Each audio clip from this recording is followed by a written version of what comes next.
There's a lot of important videos, but this is truly important to build your personal brand in person.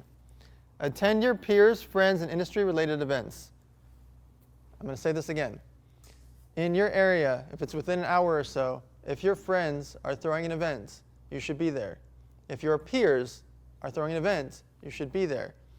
If people in your industry are throwing an event, you should be there. This is conventions. This is trade shows. This is local events. This is meetups.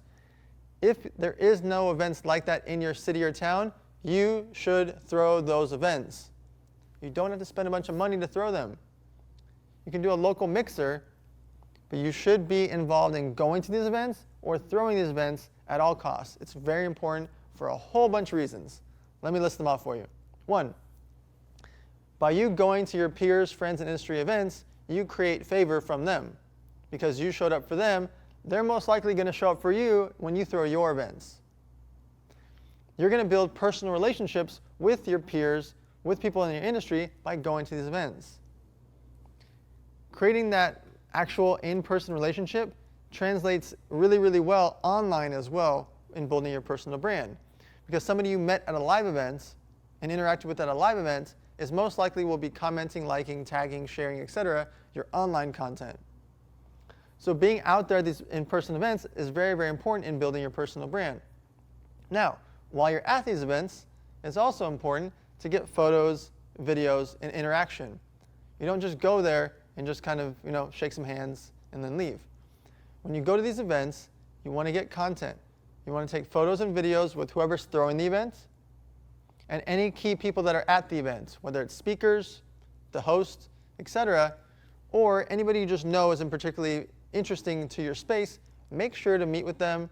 Make sure to talk to them. Don't just sit on the sidelines. Get photos, get videos, and also do a kind of a wrap-up video because it creates multiple pieces of content for you. While building a personal brand, you want to take these opportunities to create really good content, and you can take one event and string that out to multiple pieces of content by doing this. 1, when you're getting dressed, the day before or the day of, or the day before is if you're thinking about what your outfit's going to be for this industry event, for example, you can post about it in your Instagram stories and on your Twitter, etc. Maybe not your direct page on Instagram. And just say, hey, should I wear a suit to this event tomorrow? It's a convention about the plumbing industry, or it's a industry event about construction, or it's a real estate mixer. Should I wear a suit, or should I wear this sweater and casual outfit? Vote now. Doing that type of thing causes people to feel a part of the fact that you're going to this event tomorrow. They kind of feel like they're going to this event tomorrow because they expect to see you post from it tomorrow. So now tomorrow rolls around, you got your outfit on, and you post a picture in your suit, because that's what 78% of people voted, for you to wear a suit. Now you post a picture of you in the suit, saying, heading to the real estate mixer, blah, blah, blah, in Beverly Hills. Now, you've already prompted them the day before, so they're prepared for this to happen. Now, the day of, they're really prepared to watch in your Instagram stories, Twitter, Facebook, etc., because you just posted a picture at 4 p.m. saying you're going to this event at 7 p.m. To follow along, in your caption you say, to follow along, I'm going to be posting in my Instagram stories. So now what you've done, you told them the day before, they feel a part of it. You told them the day of, they saw the final product, you picked the suit that 78% of people voted for, and now you've told them what to do that night. So now you get to the event that night, if outside there's a red carpet or something cool, you start taking your Instagram stories and get people involved. When you get inside the event, you start intermixing with people, and you pull out your phone when appropriate to get them involved as well. Now, once you're there, you get photos with the key people. Like I said, whoever's throwing the event, speakers, and anybody in particular important to you in the industry. Get photos with all of them, and get video content as well. The next day, you post a picture or a video of the event in the morning. And that's around 9 a.m. At 5 p.m., you can post another thing. And the other thing can be either a wrap-up video from the night before, kind of explaining how the whole real estate mixer went, or it could just be another photo of the key person from there.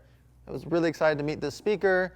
He sold over $44 million here in Kansas, blah, blah, blah, blah, blah.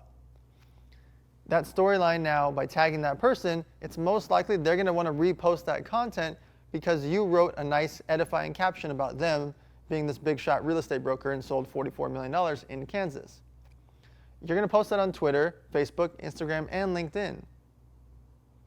The caption's going to be the same across all of them. The content's going to be the same across all of them. So it sounds like you're doing so many different things and it's so much work, and it's not. Break down everything that I just said. You posted a picture the day before. You posted a picture of you in a suit the day of. You posted some Instagram stories that night. You posted a photo the next morning at 9 a.m. You posted a wrap-up video at 5 p.m. You've now created a half a dozen pieces of content. You've got people all wrapped up into this whole story of you going to this real estate mixer. And this mixer might only had 31 people at it, and you might only been there for an hour. But you were able to create a half a dozen pieces of content that looked high level, looked interesting. You were dressed up in a suit. You met the speaker. You did all of those things, and it cost you nothing. It cost you nothing. So you want to make sure you're attending your peers' events, your friends' events, your industry-related events for so many different reasons. To make and get favor from them, make them feel good. To show people, and while you're building your personal brand, that you're active out on the scene. They want to see that you're going out there to these real estate mixers. But most importantly, on top of all of that, you make sure you get photos and videos before, during, and after.